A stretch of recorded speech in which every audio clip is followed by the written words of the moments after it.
Bonjour à tous et à toutes. Ça fait longtemps que j'ai plus craché sur le 20 minutes.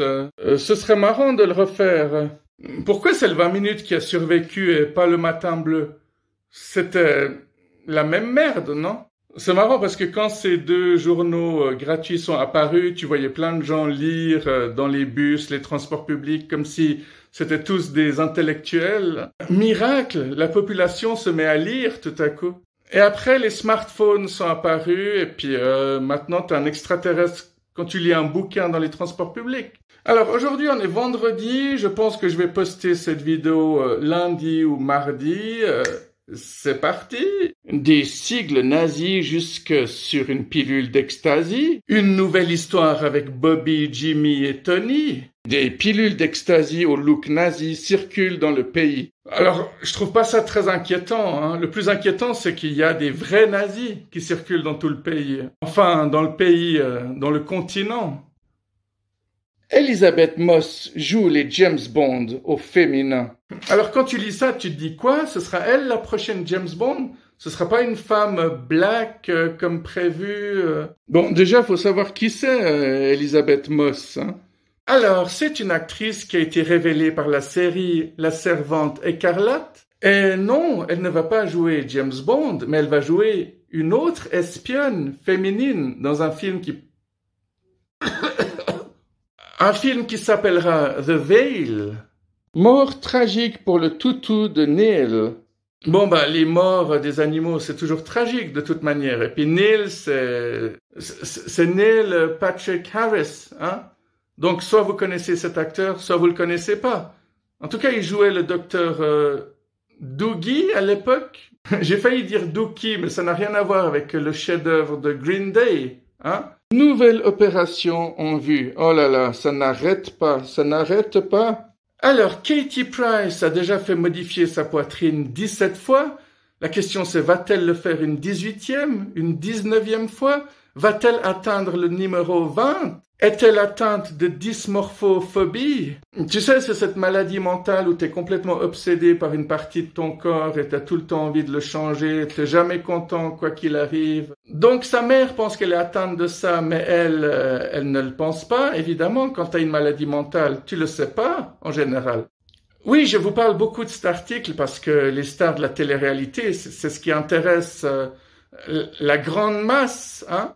C'est le genre de truc que tout le monde va critiquer, mais tout le monde va regarder en secret. Un peu comme le 20 minutes, quoi. Alors, quand tu vois ça, évidemment, tu vois une bite. Et quand tu vois art ou provoque, une statue fait débat à balle, tu vois encore plus une bite. Mais après, on t'explique qu'en réalité, c'est un pied. Ou alors, tu fais un autre trajet dans ta tête. Tu vois le titre, art ou provoque, là, tu vois direct une bite, mais après, tu vois le pied en dernier. Et après, ça crée plein de débats dans les cafés, style, t'es fétichiste des pieds, toi? Ah non, mais parce que moi, les deux derniers mecs que j'ai eus, ils avaient une jolie bite, mais leurs pieds, Vous savez que je vais me faire tuer si ces gens que j'ai vus dans le café voient mes vidéos. Mais bon, les gens qui me connaissent bien savent que je prends tout le temps des risques, hein, de toute manière. Faut savoir sortir de sa zone de confort tous les jours. En tout cas, un tout petit peu. L'œuvre qui fait jaillir la polémique fait aussi jaillir de l'eau ici. Donc c'est très explicite, mais non, c'est un pied. C'est assez troublant parce que tout le long de l'œuvre, tu vois des petites bouches un peu partout. Enfin, tu vois les lèvres avec les dents, avec une langue qui en sort et qui fait... Hein, vous voyez ce que je veux dire? Édito par Zeus. Alors là, c'est marrant cet édito parce qu'il m'a parlé. C'est marqué, cela peut paraître un peu ringard, mais j'ai un faible pour la Grèce antique. Moi, quand j'entends le mot olympique, je ne pense pas immédiatement à des sportifs qui luttent, font du vélo, de l'aviron, mais plutôt à Zeus, Athéna et toute la compagnie. Alors ça, évidemment, tu penses comme ça quand tu es passionné par la mythologie grecque, romaine, égyptienne. Ce qui était mon cas, d'ailleurs, c'était...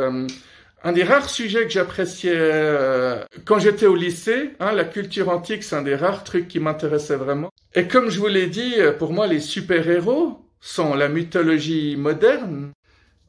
Ma copine, elle en a un peu marre, je pense, mais je compare tout aux super-héros. Je me dis que la vie, c'est un parallèle des super-héros. Tu vois, les super-héros, au début, ils ont des tâches faciles. Hein, quand ils arrêtent des petits voleurs, des petits voyous, pour eux, c'est facile. C'est un peu le début de la vie. Mais plus ils arrivent à régler leurs problèmes, plus il y a des super-vilains qui apparaissent, qui sont chaque fois de plus en plus forts. Et tu peux comparer ça, finalement, aux problèmes que tu as dans la vie. Plus tu arrives à régler tes problèmes, plus tu arrives à faire face à tes peurs, plus les problèmes dans la vie vont augmenter et la vie ne cesse de te tester. Et oui, mon ami, même toi qui mets des pouces en bas à mes vidéos, c'est comme ça pour toi aussi. Sale petit connard. Bon, la parenthèse étant fermée, je parlais de quoi déjà? Ça me fait marrer parce que rien qu'en disant quelque chose dans une vidéo, tu te chopes déjà des pouces en bas. C'est génial. C'est génial de voir à quel point les gens, ils bondissent, comme ils réagissent vite. Parce que le pouce en bas, finalement, c'est tout ce qu'il y a de plus lâche. C'est le contraire de quelqu'un qui entre dans un forum pour discuter, pour essayer de s'informer, de grandir un petit peu. Et tous ces gens qui ont tout le temps besoin de critiquer, mais ça montre finalement qu'ils sont pas bien du tout dans leur tête. Quelqu'un m'a récemment dit dans les commentaires, toi, vraiment, tu fais partie du domaine de la psychiatrie.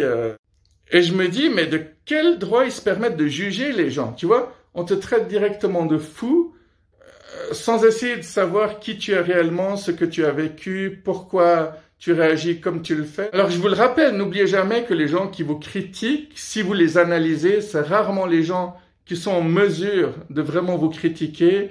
Ce sera suffisant pour aujourd'hui. Prenez soin de vous et à bientôt. Bye bye.